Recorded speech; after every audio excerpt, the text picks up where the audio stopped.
Welcome back, folks, to Papasmoke's wonderfully amazing and informative beginner's guide to Project Zomboid, where today we'll be taking a more in-depth look at your traits and skills, including what each of them covers, as well as what you can do to get XP and increase those skill levels.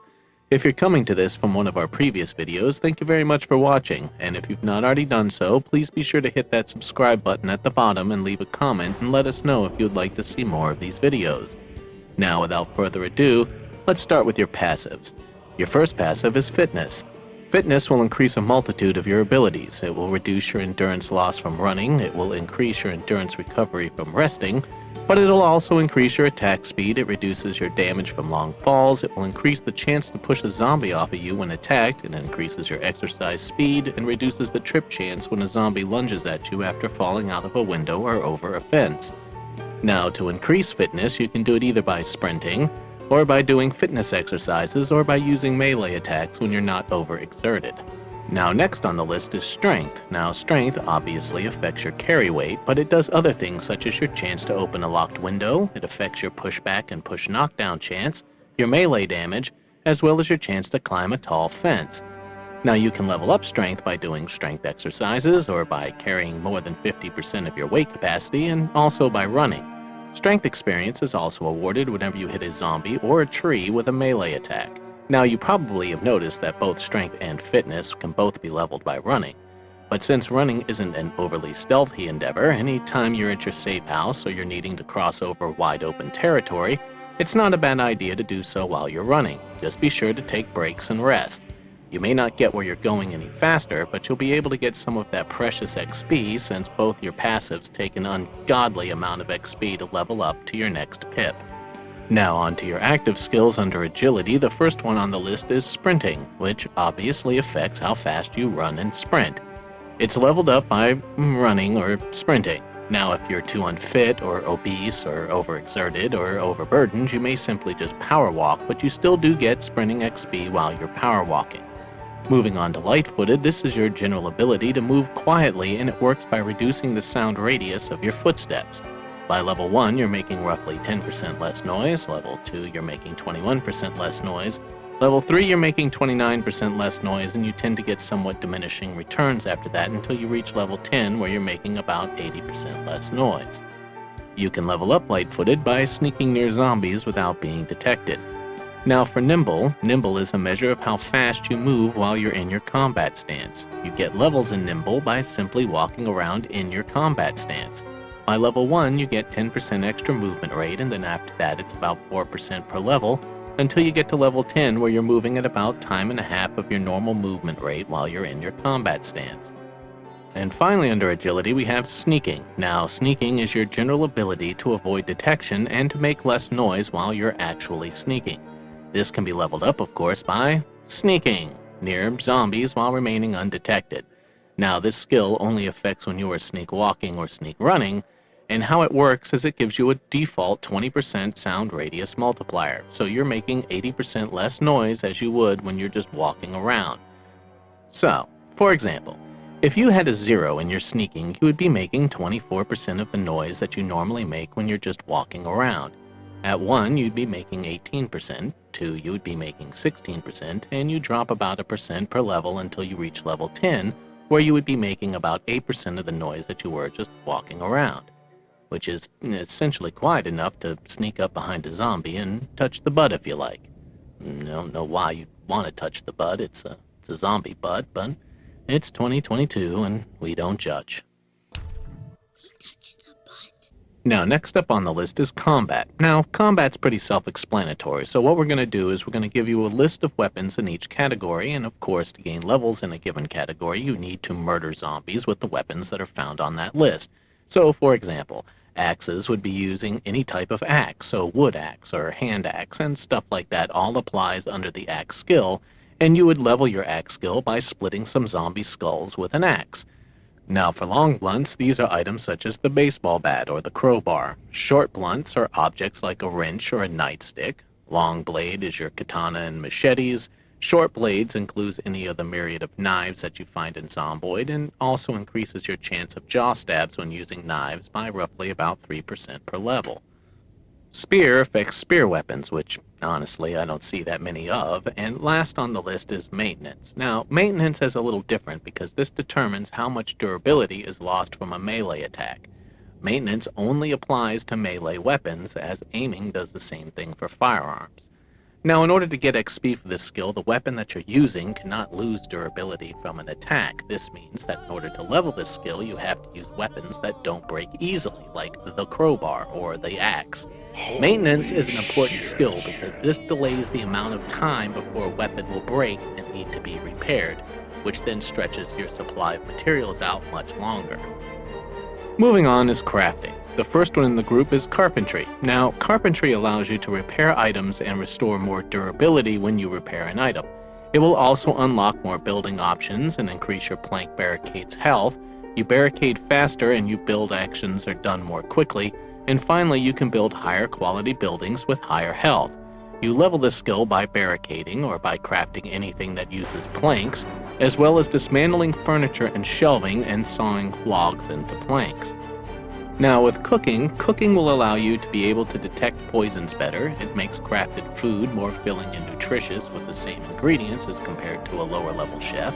Additionally, raising your cooking skill to level 7 allows you to use rotten ingredients in soups and stews. The cooking skill is leveled by cooking food over a heat source or by crafting food recipes.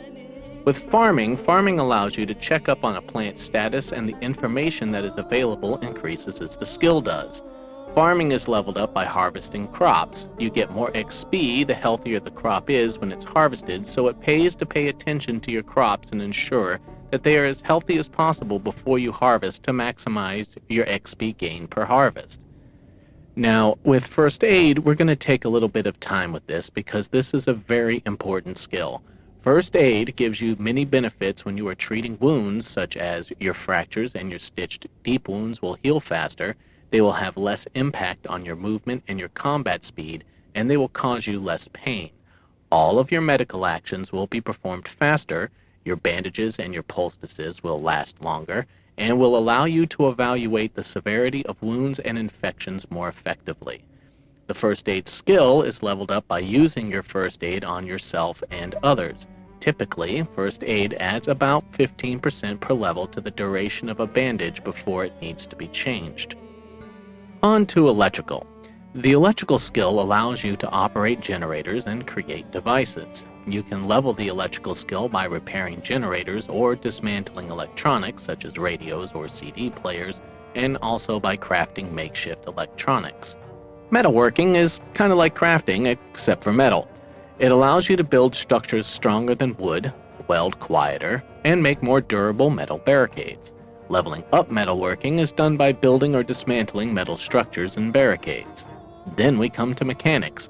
Mechanics allows you to repair and change the parts of cars. Also, when combined with electrical, it can help you start a car without a key by hot wiring without needing to be the burglar profession. This will take a 2 in mechanics and 1 in electrical. The mechanics skill is leveled by either repairing cars or by removing and installing car parts.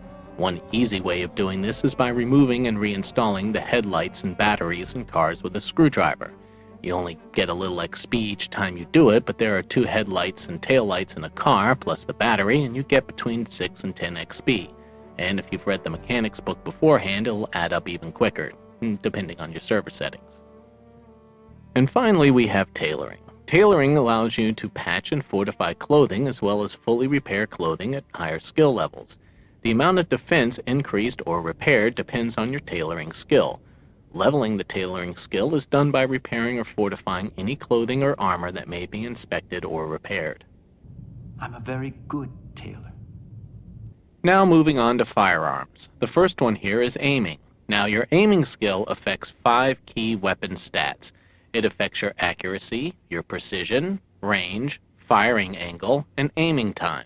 Your accuracy is your basic chance to hit, your precision is your chance to score a critical hit, your range is how far you can shoot, firing angle is how wide of a cone you can hit your target in, and your aiming time is how disruptive movement is to your accuracy.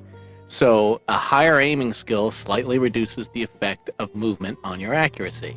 Now, before you get all excited, you should know that the effects from aiming vary based on the type of firearm that you're using. For example, a pistol is going to get less of a range bonus from aiming than, say, a rifle would.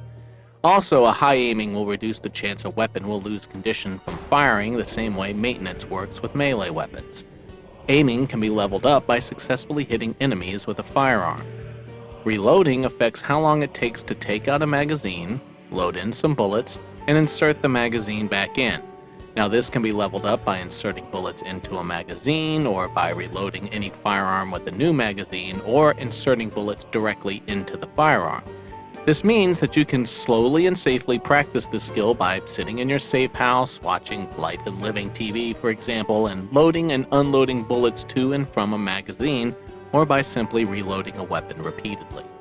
Finally, we have Survivalist. These skills will come in very handy when you get your power and your water shut off and you're forced to start living off of the land in order to survive.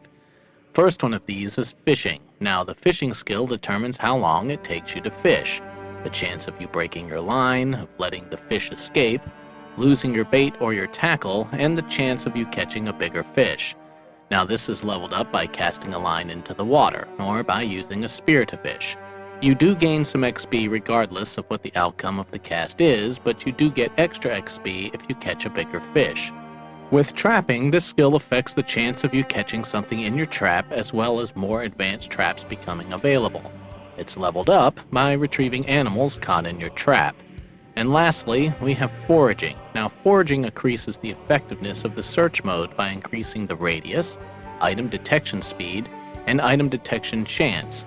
More items will become available as your foraging skill increases, and this can be leveled up by going into the search mode and picking up items.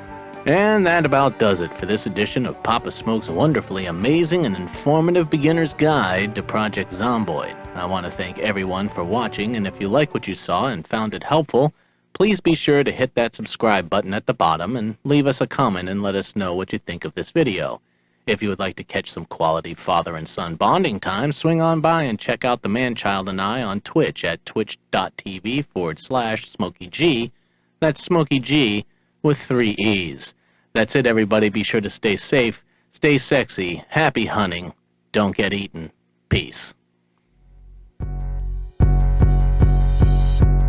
you know that I'm down to ride. We gon' keep it moving, yeah, we do this all the time. Yeah, you know that I am not like all those other guys. Yeah, you know we moving up, you know we on the rise. Ooh.